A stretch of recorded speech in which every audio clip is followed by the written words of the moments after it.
Blog Talk Radio. Oh, yeah, it is. Hi, and welcome to MindShifters Radio with the Forgiveness Doctor, Dr. Michael Ryce.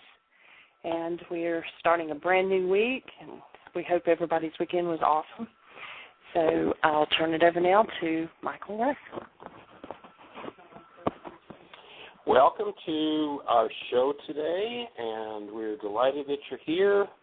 We are blessed that you're here, and we hope that what we have to say today is going to bring you a blessing. And we've spent the last week, actually almost 2 weeks now, talking about the Aramaic process of forgiveness and the idea of codependence to interdependence. And if anyone has any questions about any of those thoughts or questions about the work at all, please feel free to pick up the phone, give us a call. The calling number is area code 646-200-4169. 646-200-4169. And we'd be delighted to hear your voice and your thoughts on how the codependence information we've done over the last 2 weeks has impacted you. What has been its impact? And I'll just check with Jeanie. Jeanie, do we have any questions in the chat room or any? Okay. Well, for those who are new to the work, we're going to be focusing in on the whole idea of forgiveness as it appears in the Aramaic, quite a different process than what we've been told forgiveness is about in this culture. And so in the Aramaic language, the word forgive has absolutely nothing to do with letting somebody else off the hook because there's something painful happening inside of you. The word forgive is a tool with which you go inside yourself and change what's happening in you. If you never learn to do that, then we get to live the title of my book, Why Is This Happening to Me Again? And so what we're looking to do is to share with you that technology is very literally an ancient technology that was lost almost 2,000 years ago. And as we become aware of that technology and just how it works, then we have the opportunity to start to change what happens inside of us instead of doing the same old thing over and over and over again. And as we do the same old thing over and over and over again, we get to live out the same results. Einstein's definition of insanity, doing the same thing over and over again, hoping for a different result. And so what we're looking to do is to share that technology with you. If you're new to the show, you can jump on the website, www.whyagain.com, and you can download the worksheet process from the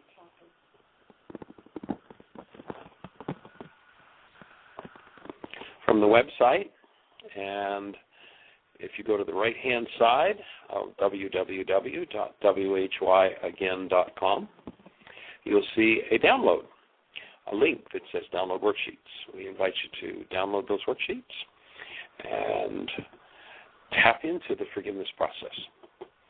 The first link on that particular page on Download Worksheets is the one that explains the forgiveness process. The second link is the actual worksheet itself. So we invite you to jump on the site, download that worksheet, and start to put the pen to the paper. And as you do, watch how things change in your mind. So, Jeanie, do we have any questions? No, things are quiet. Do we have anybody else on the line with us? David and Tim. Well, good morning, David and Tim. How are you gentlemen this morning? Good morning. Good morning. I'm doing quite well. And you? Oh, I'm blessed. We just drove in from the desert. We're out in the California desert just an hour ago. Good morning, Michael and Tim and Jeanie and everyone that's listening in today.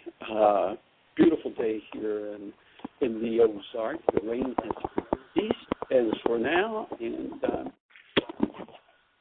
doing very well.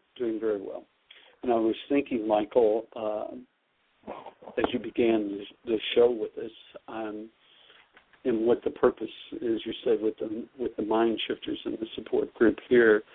As for the new folks, it's, our purpose is to support you and provide a nurturing environment to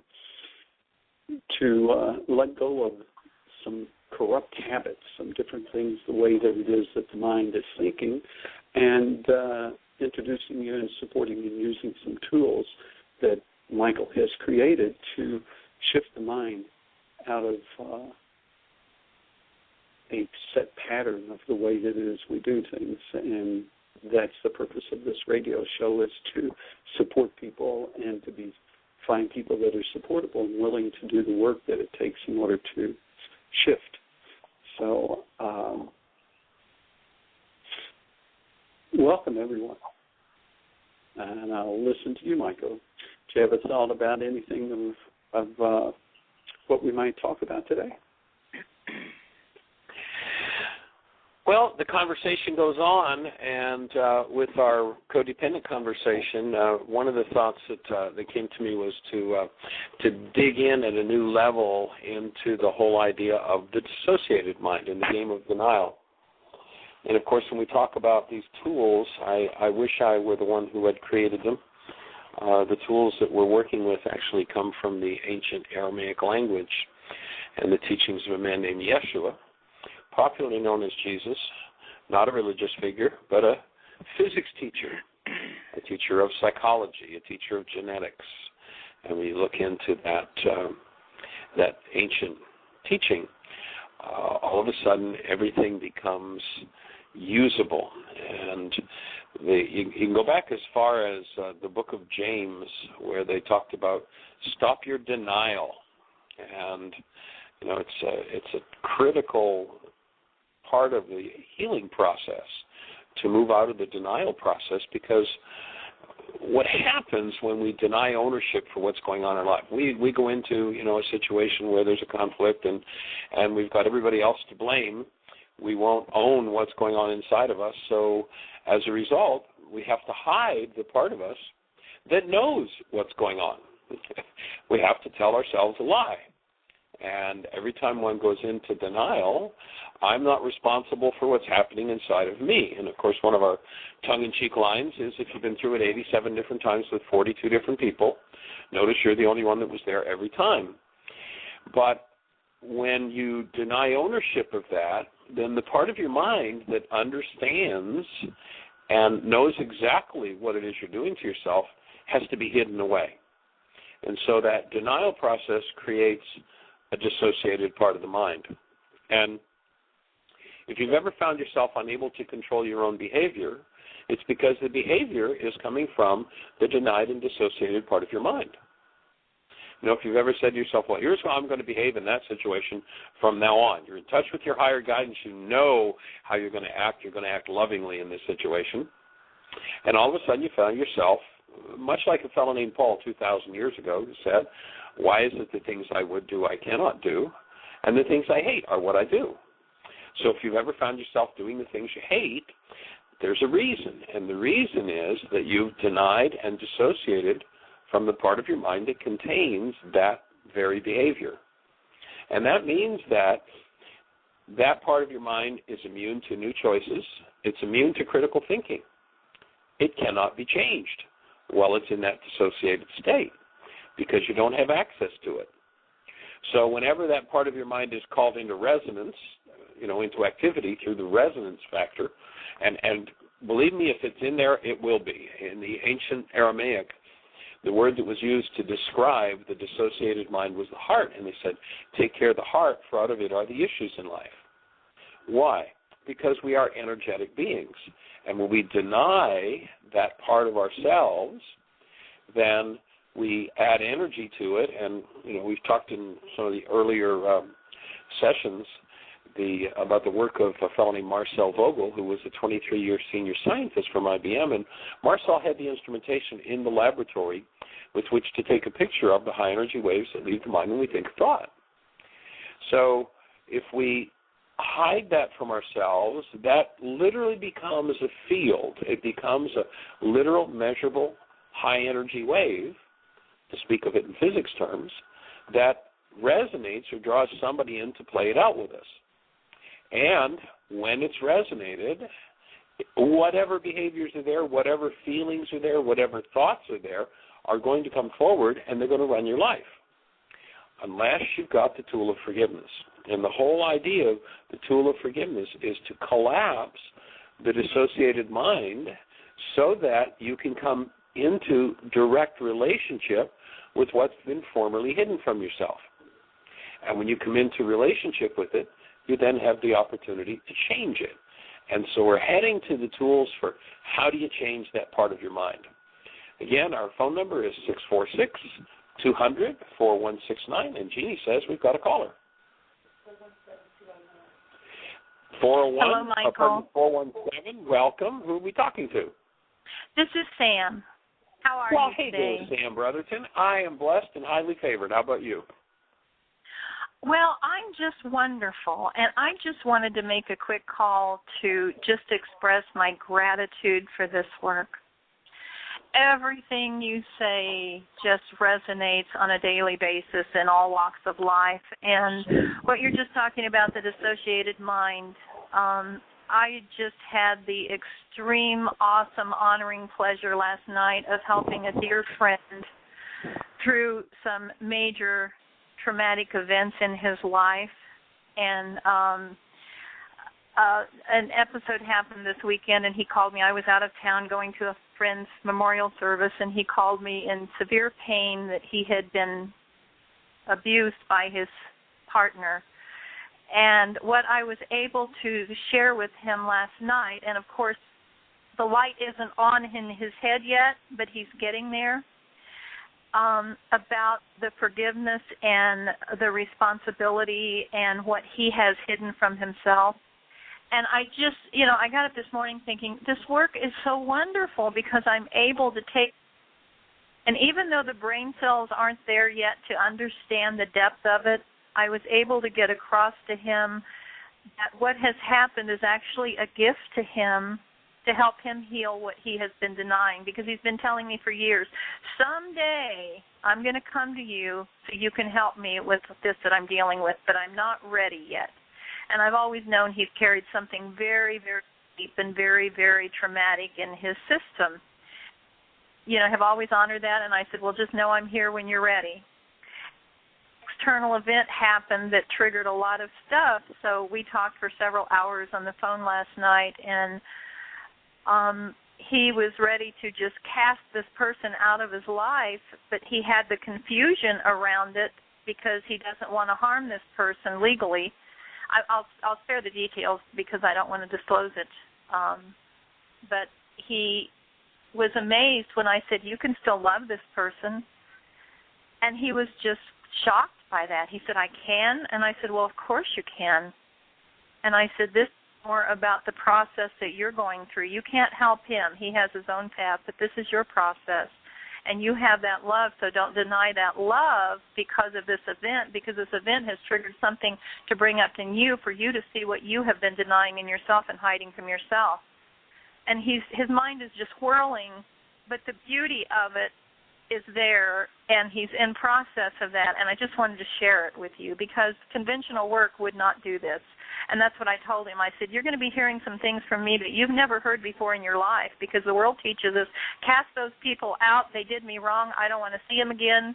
And he said, you're right. And he said, that's not what I'm hearing from you. And I said, no. I said, you don't have to invite him back to share your life with you, but you can still love him and hold him in high regard. And I just want to thank you for having the awareness and the teaching skills to get that across to me so I can take that out to the world because it's one awesome gift. Well, we are certainly delighted to be sharing the planet with you and the number of people that you're touching with the work. And, you know, the world teaches us very early to give up our human lives, that is, the active presence of love.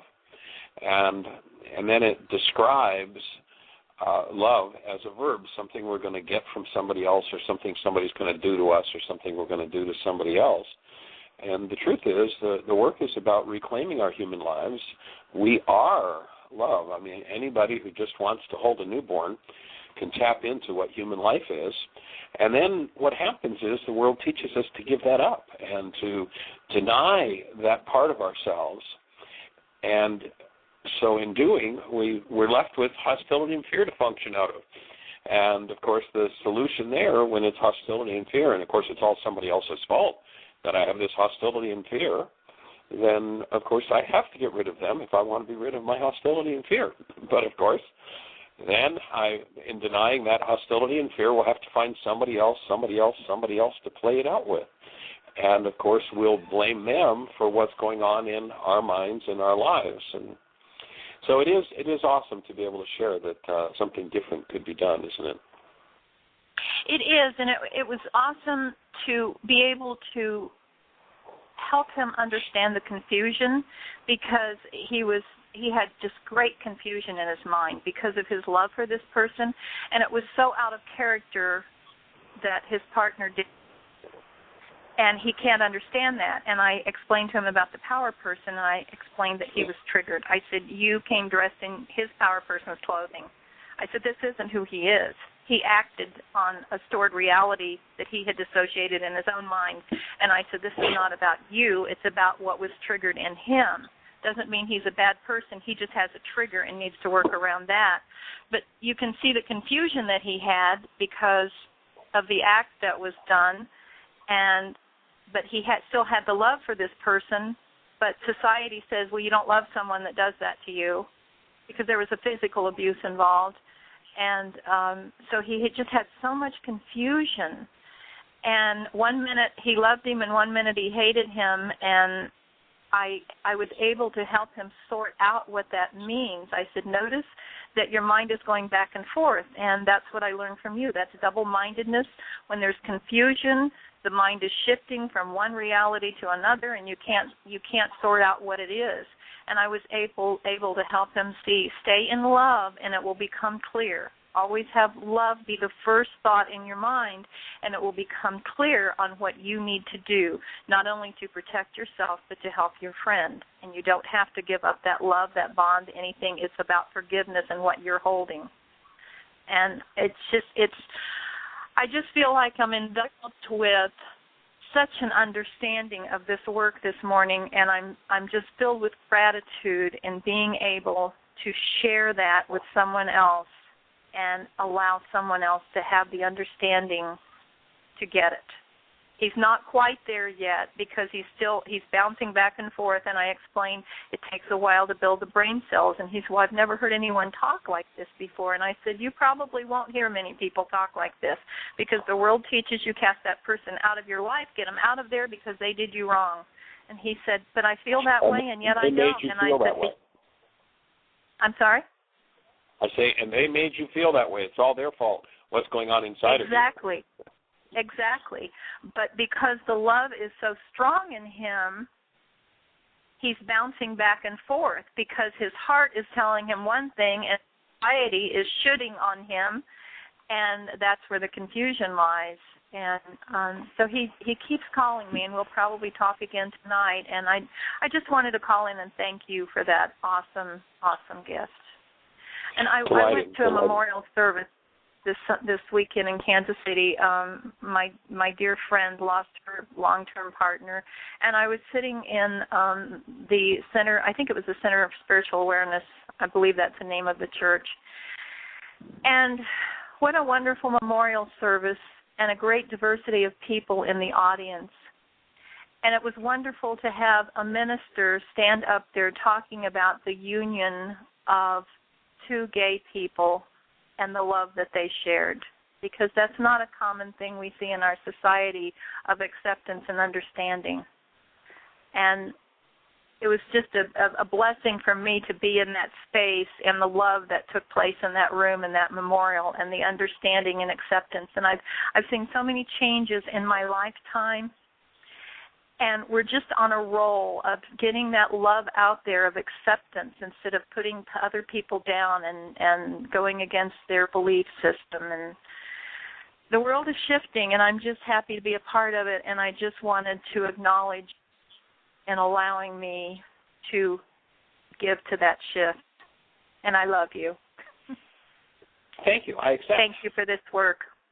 Thank you, you for this work. Welcome. And with that, I will end the conversation so others can call in and you can go about your teaching and spreading this wonderful work to other people. Thank you, Michael. Okay, well, and Sam, thank you for sharing it with others. And is the friend that you're talking about, are they putting the pen to the paper and doing worksheets? Have they started on that process yet? He's not at that point right now. He's not ready. He would not understand. He was very traumatized, extremely traumatized, and he's not at a point that he's able to do that, but I know we will get to that point very soon because he wants to continue. He trusts me. He loves me. He trusts me. He said he knows he's doing the right thing here, and it's something he's wanted to do for many years is to work with me, but the fear has kept him back, and I've just allowed him his space. So I know we will get to that point, but at this time he's hearing some very strange things he's not heard before, but he's very accepting to it, because it's helping his confusion. So we will get there. Cool. Here Fabulous. And, of course, the forgiveness process is what's going to ultimately clear that confusion out, because playing out of that dissociated state, this is a good conversation for exactly where we're at, because when we're in that dissociated state and, with our whole conversation about codependence to interdependence, when we're blaming somebody else for what's going on inside of us, basically we're trying to make a case for what we absorbed from interaction with our power person is about whoever's in our face right now. And that's just never the truth. And, one of the other things you might share with him is a phone number for the show, and have him call in and spend some time working with us and building the brain cells as he listens for how this game of responsibility works, and how to move out of the behaviors that are hidden in the dissociated mind. And it sounds like he's with his fear, knowing he's got to do some work and is wanting to work with you, and yet fear about it, that he has done exactly what Job taught us several thousand years ago. He set up what he feared. So that which I feared most came upon me is Job's basic bottom line of that book of Job. And as we have fear, we're going to create the circumstances to motivate us to go do something about it, to clean out the dissociated space in us. And it all sources from, of course, genetically, but then the interaction with the power person. And if we've got somebody in our lives who has more power over our lives than we do, and they're not functioning out of love, then whatever energy they're shooting at the child is going to be absorbed by the child. It's going to be locked into the tissue of the child, and because it's painful, the child naturally wants to deny it. No, I don't want to deal with this. I want to stay away from this. And if we're unaware that that's what's controlling our behavior, then the qualities of energies that are controlling our behavior, the real source of them are this dissociated mind, but when it's activated and we refuse to own it, we refuse to look into it, then whatever energy was absorbed from the power person, we're just going to play out with them. And so his friend obviously was physically abused. I mean, one of the codependent behaviors that we've talked about, the three levels in relationship to the power person, and when somebody's stress is up and the chips are down and they go into, whether it's emotional abuse, verbal abuse, physical abuse, what you pretty much know is that's what the power person did in order to control the child. And so perhaps he'll get to the space where he can open the space for this friend of his to open and clear out that abuse and it's so desperately needed on the planet. And I acknowledge you and thank you for the number of people that you touch. For those who don't know Sam, by the way, she's in Springfield, Missouri, and if anybody's in that direction, Sam is working towards starting another support group, working with the tools. But just that you put it out, because we need to hit a critical mass of shift in the changing of the internal dynamics. And Jeanie just asked me a question, sweetie. That's actually been the discussion in the chat room right now, is critical mass, and someone wanted to know, was that critical mass of population or was it critical mass of what? And so I wrote back that it was critical mass of people reconnecting to the mind of love of who they are. So that's kind of a conversation going on in the chat room if you'll discuss critical mass. Awesome. And that's why we invite everybody who touches this work to teach it and share it with others. And again, Sam, thank you for that, because the need to work through those energies that are less than love has to, in order to get to the planet, in order to spread planet-wide, we're going to have to get enough people working with the tools who are willing to make that shift. You know, one of the principles we spoke about in the codependence or interdependence steps was that the purpose of a human form is to embody a human life, and that is love. And what we have a critical mass of on the planet right now is hostility and fear. So many people are functioning out of that hostility or fear and confused about, I know I want to function differently, but I can't do it. Why can't I do it? Because the content of my brain cell structure coming from the power person was about fear, manipulation, hostility, grief, and pain. And so when we can get enough people to realize that interdependent step that we spoke about of the purpose of your form is to embody a human life. What is a human life? Hold a newborn, you know what a human life is. So embody that human life, and that means that if we're going to do that, anything that's unlike human life, that is the absolute presence of love, that's in this body-mind unit's memory bank, is going to have to splash up for healing. It creates all kinds of confusion when it does. That's one of the stages, one of the signals of healing in process is confusion. And, you know, with the amount of insanity on the planet, when I look around, if we had to go and change every mind on the planet with the craziness that's going on, I probably would have quit this work a long time ago. Fortunately, the man named Yeshua, who was a physicist, if you listen to his words carefully, here's one of the proofs that he was a physicist. He says, a little leavening leavens the whole loaf. I think we can fairly safely assume he wasn't talking about bread. You know, what was he saying? He's talking about critical mass in physics, that it only takes a small number to make the change in the whole of humanity. If we could get a critical mass of people, and you know, I had one mentor earlier in my days of doing this work that used to say all it would take would be 8 people. If we could get 8 people on the planet who totally and completely removed from their body-mind units every form of hostility and fear, and from their genetics remove that, therefore fully incarnated as human beings, as love, that we would have a literal permeating energy field that would open the space for 7 billion people on the planet to make that shift. And that's what motivates Jeanie and I. That's why we're committed to doing what we're doing in moving around the globe, wherever we're invited to take this work and to share the tools, to put the tools into people's hands so that we reach the point of critical mass. And as we do that, and I think we're getting closer and closer on a daily basis, when I watch how quickly, you know, I look back 20 years ago doing this work and how long it took for somebody to get the basic principles of it. And now, I mean, literally, we have people who sit in a 3.5-hour workshop, the Why Is This Happening to Me Again workshop, and come out the other side, I got it, and they do it. And we're seeing more and more who are understanding it so rapidly and actually embodying it and doing it that I think we're pretty close to critical mass. It's time for a change to take place. And the change takes place. I totally agree. Yeah, the change takes place when we go inside and we're willing to do it. So it's awesome that you're sharing with this person the tools and taking it forward one more mind. And Jeanie has a comment or a question for us. So someone in the chat room wanted to know, would that also change the consciousness of animals?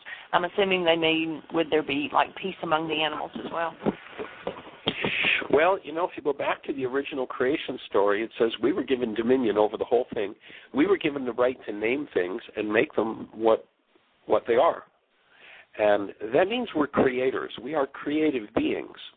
And I believe that when we fell into hostility and fear, when we fell into violence, we introduced a level of energy that did not belong here. And yes, I believe we impact absolutely everything. One of the things I noticed several years ago, and I used to have a practice in Atlanta, and I noticed that people who had animals would have animals die of diseases that they had, and they die 2 to 3 years before their owner did. Yes, we impact the animals, and animals in human captivity have far more diseases than animals in the wild, and far different diseases, because they're exposed to different frequencies. We are the only creature on planet Earth that can originate mind energy.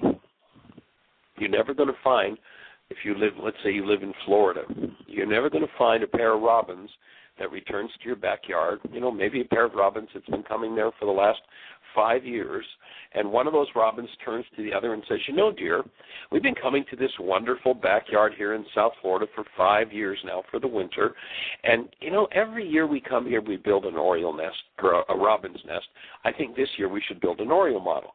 You're not going to find a robin that can do that, because the robin cannot source or originate anything new.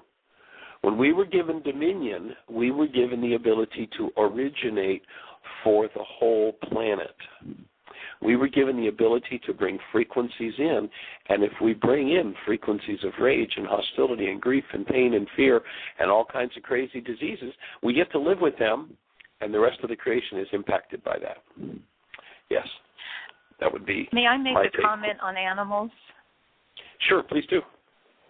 I'm an animal lover. I have 3 cats. I have a stray cat. I have 2 cats that I actually own and 3 dogs. And I've recently taken in a stray cat that just kind of wandered the neighborhood. And when the cat first started coming around, my dogs would be outside and they would just have this ferocious barking and get that cat out of here and everything. And I recognized it as being a stray, and I took it in. It doesn't live in the house, but he lives in my garage. And I bring him in the house and feed him, and he comes in the kitty door. And the dogs have totally accepted him now because they saw the love that I gave to the cat. Before, right, when he was outside, they were chasing him away. It was just a negative, get out of here energy. But as they saw me loving the cat, they are now gentle with this cat. There's a neighbor's cat that comes up to eat the food that's out in the garage that I go out and chase him out of the garage because he has a home. My dogs have picked up on that energy, and when they see him coming around my land, they chase him off but welcome the orange cat. Now, that's what you just explained through my energy and through the resonance that I'm sending out there in love for the cat. My dogs have learned this cat is to be loved. And the same with my dog, Jeff. Example. Yeah, because they learned through me. They learned, oh, Mommy loves this cat, so therefore I do. And I love my dogs dearly, and I have a 15-and-a-half-year-old dog that a few weeks ago I thought I was going to have to put down. He has a lot of physical and mobility problems and skin problems. I've had 3 doctors tell me in the last year that he is the healthiest 15-year-old dog they have ever seen. His blood work is absolutely perfect, and he's only dealing with a skin problem and a hip injury. I truly believe that my dog is alive today because of the love I instill in him. I tell him how many times a day I love him. I hug him. I caress him. I tell him how special he is. And without a doubt, he knows he's loved. And I believe that has totally contributed to his health and well-being. I got up this morning. My dogs got up. They're dancing. They're literally leaping like, oh, she's up. And I think of the joy and the happiness that I have in my house with my dogs because of the energy that I'm holding. So, yes, I believe we impact not only humans around us, but all the creatures around us. I was driving with my daughter recently, and we came across by a field, by cows laying in the field, and I just felt an urge to stop and talk to the cows. And she says, what are you doing, Mom? And I said, well, I did this on the way to your house, and I wanted to do it again because I rolled down my window and I started talking to cows that were by the fence, and others came over, and I told them how beautiful they were, told them I loved them, and one way back in the field started going, moo, and started mooing and just came running over to me, and it was just amazing. And I did it when I picked her up, and she was just kind of mesmerized by, oh, my gosh, look at them. And I said, it's love. I'm sending that energy out to them, and they responded. So they're not dumb creatures. They're loving creatures that respond to the love that we send to them, as everyone Absolutely. does. Yeah. And imagine if in human households today in the world, every day when somebody got up, they touched, they caressed, and told the people that they live with that they love them. Could we have the human insanity that's going on happening if people did that in their homes every day? I'd offer it wouldn't be possible. There's also an awesome video that Jeanie has on the website. If you look under links on the right-hand side, there's a video of a lion named Christian the lion. And this was a lion that was, it's just awesome, but this is a lion that was raised by these two young men in England, and the lion got too big for their apartment, and so they found a preserve in Africa and flew this lion to Africa and let it loose on the preserve. A year later, and this lion is, getting to be a good-sized cat when they let it go. A year later, they go back and they go to the preserve and they go calling out for this lion. And all of a sudden, you look up the hill, and here comes this huge male lion bounding down the hill toward these two men. And it's like, ooh, I hope this is the right lion. And there's a lioness with this male. And this lion gets to these men and jumps up on them, it's almost like this lion is hugging them. You watch it. It just puts its paws around, its arms around their necks, and just licks on them and plays with them. And just the same message that you're saying, that we give energetically. Now, I'm sure that the Christian didn't turn to its mate and say, now, these guys are okay. You can love on them. But this lioness, who's normally the hunter and normally a human in the wild, would just get ripped apart by this lioness. The lioness comes over and they're able to pet her. We live in an energetic world, and we're communicating energetically all the time exactly what's going on inside of us.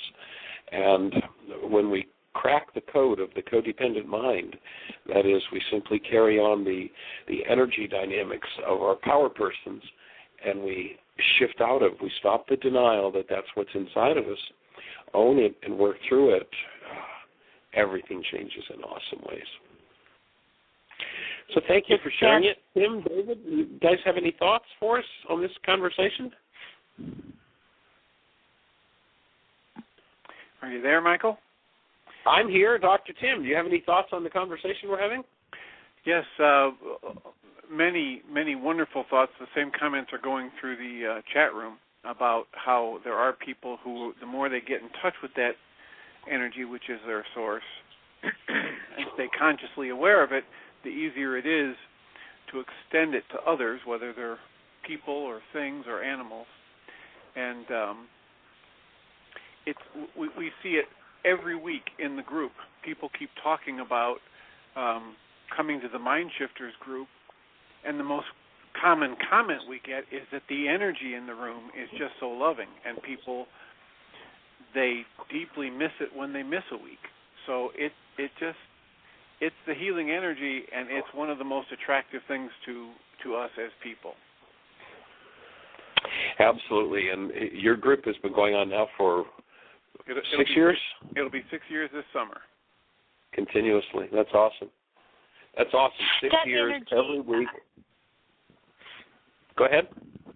That energy, I'd like to share one little thing. Years ago, before I met you and started doing this work, I would walk around in a crowd of people, and we did craft shows for years, so I was around people all the time.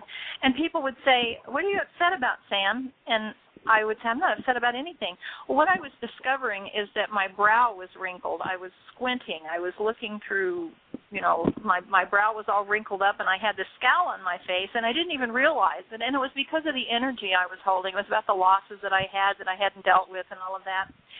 And I actually have so much fun doing this because I'll be walking through a crowd or walking through a store, and I'll observe people, and I know this is only because of the energy I'm holding, but people will have eye contact with me, and I'll see their facial expressions change and bring a smile to their face.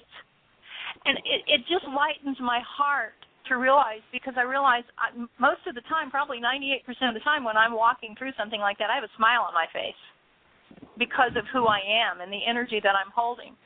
So that energy is out there. I'm resonating that energy to the people around me, and it's so much fun to see the facial expressions change.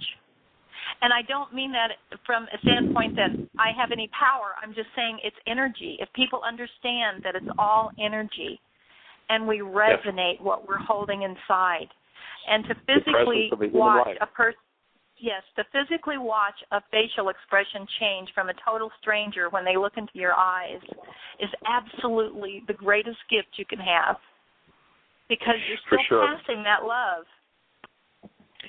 So, Sam, because it can be a challenge for people who are new to this work, I think it would be very inspiring if you'd be willing to share with us just, a few of those things that you spoke of, the load that you were carrying as you did those shows years ago and before you started doing this work and the forgiveness process.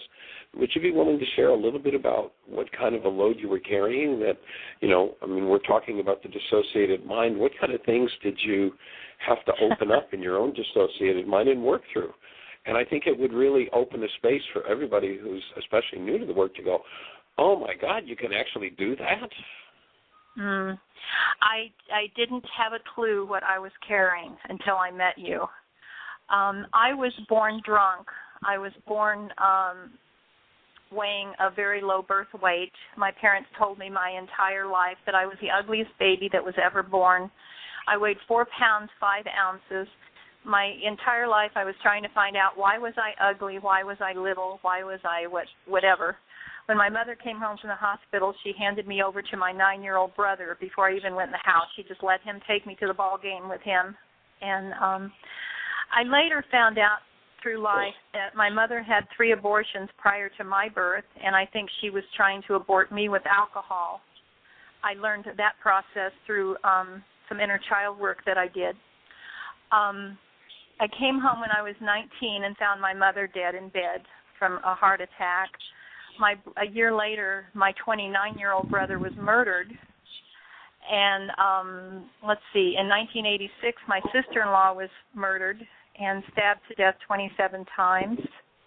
And I thought I had worked through that until I found Michael.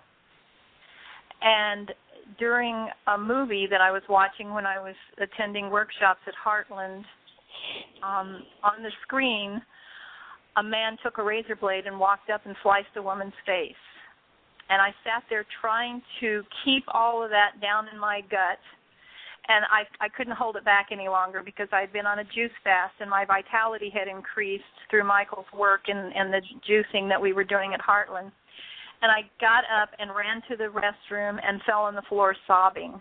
And Michael came in and he said, Sam, what are you dealing with? And I said, I'm dealing with 2 murders in my family. I thought I did a great job suppressing it and didn't realize I was even holding it. I thought, oh, that's life and it goes on. And Michael asked me if I would be willing to do a breath session. Yes, totally dissociated. I had no clue. just let's hold a second here. The dissociated mind, when we experience something like that, and people say life goes on and that's the way it is, but if we hold the trauma of that within our tissue structure, that's what forms that dissociated mind that attracts us into situations that becomes the root of our behaviors. And exactly. The general state of feeling, we as human beings are designed to feel from the active presence of a human life, from the active presence of love. But if we're dissociated from horrendous experiences like those experiences you had, and that's what's locked in our tissue structure, then no wonder we go around with a scowl on our face and we're ready to jump down anybody's throat, because that's the root of everything we feel until we can open that. And just, to me it's so inspiring, Sam, the work that you've done and the way you've gone beyond just doing your own process and are sharing it with people, because you just open such a space. And for people to realize it doesn't matter what's gone on in your life, it doesn't matter what you've done or what's been done to you, you have the possibility of reclaiming a human life, of bringing that love that you are. Love isn't something we do to each other, it's what we are, and we bring that human life present into our physiology, then work through those energies that we're holding from previous traumas and let them loose, and you walk through life feeling from the active presence of love instead of from old trauma. And I asked to speak about this, Sam, because for people to get that that's actually possible is so awesome. It is so possible, and I am in such an awesome space. Once I did the breath session with Michael, the next day my body hurt. I was in a terrible space. 2 days later, I was in a pure state of bliss. I walked into class, and Michael said, "How are you doing, Sam?" And I said, "I'm in pure bliss." And Michael said, "Sam, that's our birthright. That's where we're supposed to be." I had never felt bliss before in my life, and it was because through the breath session, I released a lot of that trauma. I released a lot of that energy I was holding. I continued to do my work. I had caretaking to do. I had lost my dad, and then my brother had a stroke. I had a niece with Down syndrome who was in a care center.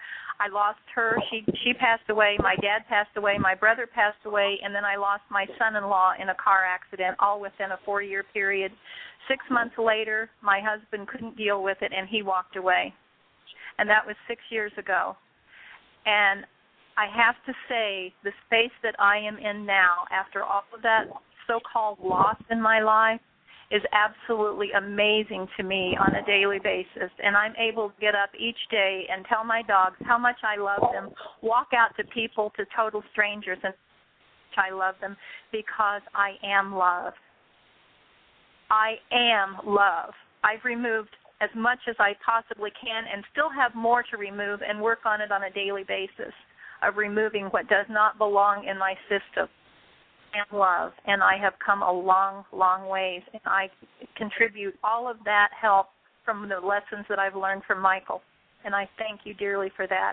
And anyone listening out there, no matter what you carried in your past, you can attain this same peace and contentment. I saw a movie Saturday night called I Am. I would recommend for anyone to watch it. During the movie, Desmond Tutu made a quote, and I have to say, when he made that quote, tears immediately flowed from my eyes, and I absolutely went unconscious, and I cannot tell you the words that he said. I have the words in my heart, but I don't have them in my head. But the words were something like, his quote was, I believe he said God said this. God said, "You have to do this. You are all I have left to take it." Something to that effect, but like I said, I went unconscious. And I knew then that I'm doing the right thing as Michael is. We are all that is left to take this work out there, and we need more people to learn it and join us, because we can change the world and change the energy of the world because of it. Absolutely. So thank you for being the leavening. Tim, thank you for being the leavening up there in Chicago. Dr. Tim's a psychologist that has an ongoing support group in Crystal Lake. The information's on the website if you want to tap into that and join it if you're up in that area. And David and Terry at Heartland, who are there holding the space and just doing awesome work with each other and family and friends. It's amazing. The visitors that come to Heartland, what David and Terry are doing. Thank you, gentlemen, both of you, for the willingness to hold the space and to support making this available to every mind, heart, and being on the planet.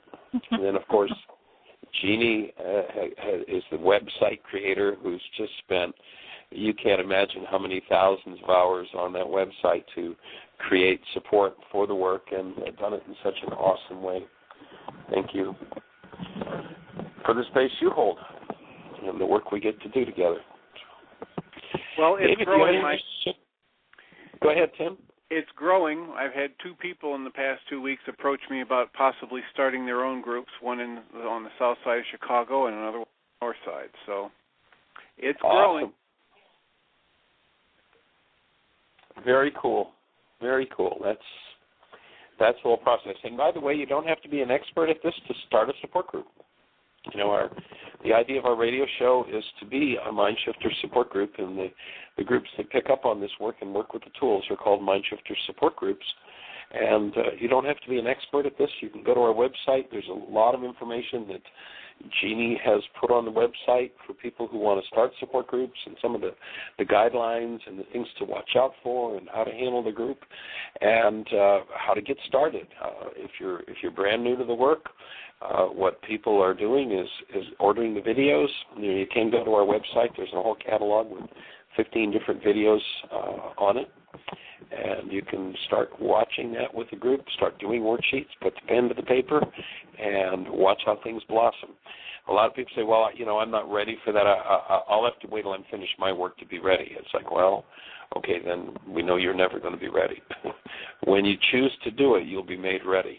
And so we're delighted to support you if you want to start a live flesh and blood support group, aside from our radio show, which we're blessed by Carol Guy, who's opened the opportunity for us to do this on her Angel Radio Network on Blog Talk. Thank you to Blog Talk. And that, you know, when we're on the road and traveling around the globe, we have a way to connect with people globally for anybody that wants support in this work. And so anybody in the world, if you know somebody in, I don't know, Timbuktu or wherever it is, tap them into the radio show, tap them into the worksheet process. The book can be downloaded free in any one of 5 languages, or actually I guess it's 6. You're certainly welcome to pass that along and assist us in holding the space and making this available. David, do you have anything to share based on the conversation we're having at this point? And or is Terry there?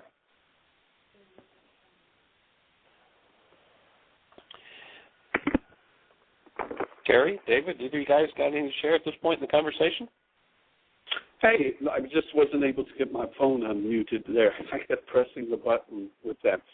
Well, it's interesting that one of the things that I heard you talk about, that people being ready, and something that I've always, or not that I've always, something that I recognized several years ago is that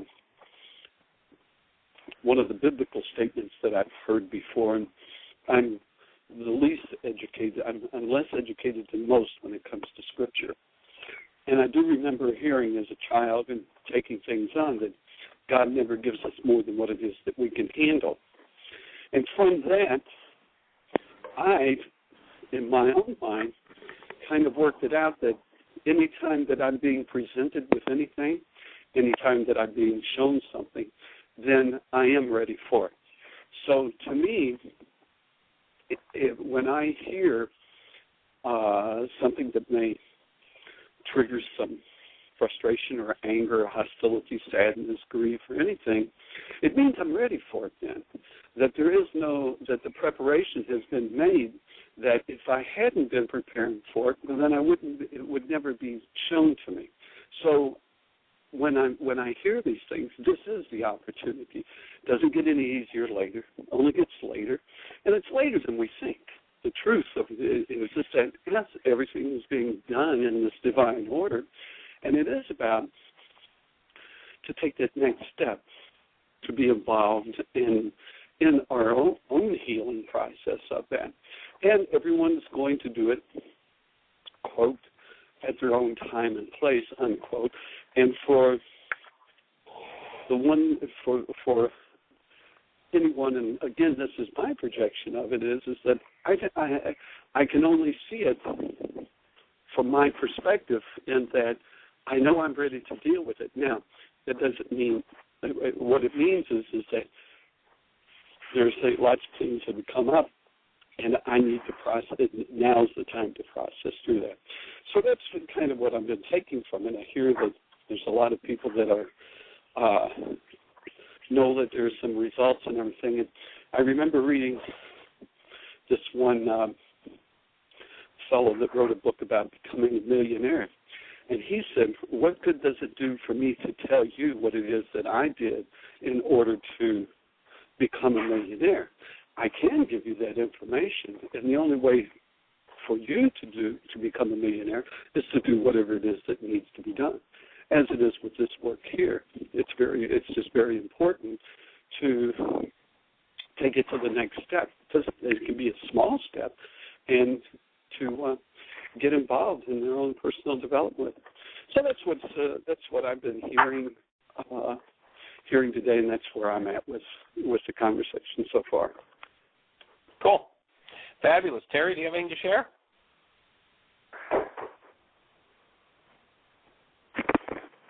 No, I'm good, Michael. Just enjoying the conversation. All right. Fabulous.